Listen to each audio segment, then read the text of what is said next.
had taken possession of her heart that she and the sinful creature she had just heard of were one and the same. It was yet only the middle of the afternoon. The hours were early in the old-fashioned town of Eccleston. Soft white clouds had come slowly sailing up out of the west. The plain was flecked with thin floating shadows, gently borne along by the westerly wind that was waving the long grass in the hayfields into alternate light and shade. Jemima went into one of these fields, lying by the side of the upland road. She was stunned by the shock she had received. The diver leaving the greensward, smooth and known, where his friends stand with their familiar smiling faces, admiring his glad bravery. The diver, down in an instant in the horrid depths of the sea, close to some strange, ghastly, lidless-eyed monster, can hardly more feel his blood curdle at the near terror than Jemima did now. 2 hours ago, but a point of time on her mind's dial, she had never imagined that she should ever come in contact with any one who had committed open sin. She had never shaped her conviction into words and sentences, but still it was there, that all the respectable, all the family and religious circumstances of her life would hedge her in, and guard her from ever encountering the great shock of coming face to face with vice. Without being pharisaical in her estimation of herself, she had all a Pharisee's dread of publicans and sinners, and all a child's cowardliness, that cowardliness which prompts it to shut its eyes against the object of terror, rather than acknowledge its existence with brave faith. Her father's often reiterated speeches had not been without their effect. He drew a clear line of partition which separated mankind into two great groups, to one of which, by the grace of God, he and his belonged, while the other was composed of those whom it was his duty to try and reform, and bring the whole force of his morality to bear upon, with lectures, admonitions, and exhortations, a duty to be performed because it was a duty, but with very little of that hope and faith which is the spirit that maketh alive. Jemima had rebelled against these hard doctrines of her father's, but their frequent repetition had had its effect, and led her to look upon those who had gone astray with shrinking, shuddering recoil, instead of with a pity so Christ-like as to have both wisdom and tenderness in it.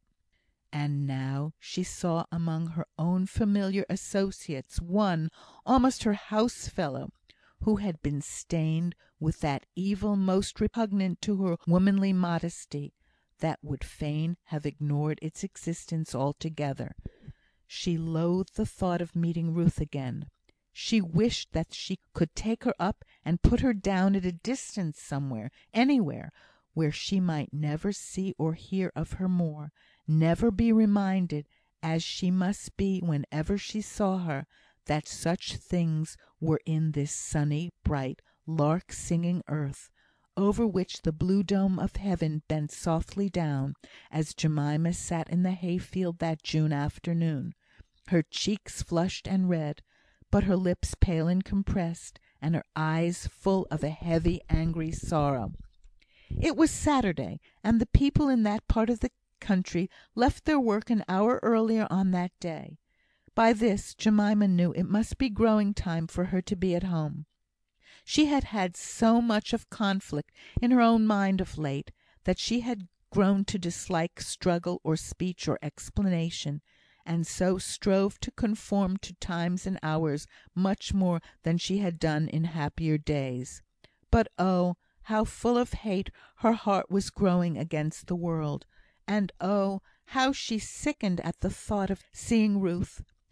Who was to be trusted more? If Ruth, calm, modest, delicate, dignified Ruth, had a memory blackened by sin?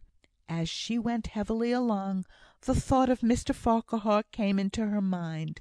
It showed how terrible had been the stun, that he had been forgotten until now. With the thought of him came in her first merciful feeling towards Ruth. This would never have been, had there been the least latent suspicion in Jemima's jealous mind that Ruth had purposely done aught, looked a look, uttered a word, modulated a tone, for the sake of attracting.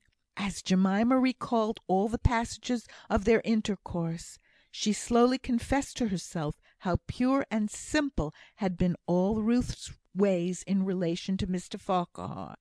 It was not merely that there had been no coquetting, but there had been simple unconsciousness on Ruth's part, for so long a time after Jemima had discovered Mr Farquhar's inclination for her. And when at length she had slowly awakened to some perception of the state of his feelings, there had been a modest shrinking dignity of manner, not startled or emotional, or even timid, but pure, grave, and quiet; and this conduct of Ruth's Jemima instinctively acknowledged to be of necessity transparent and sincere.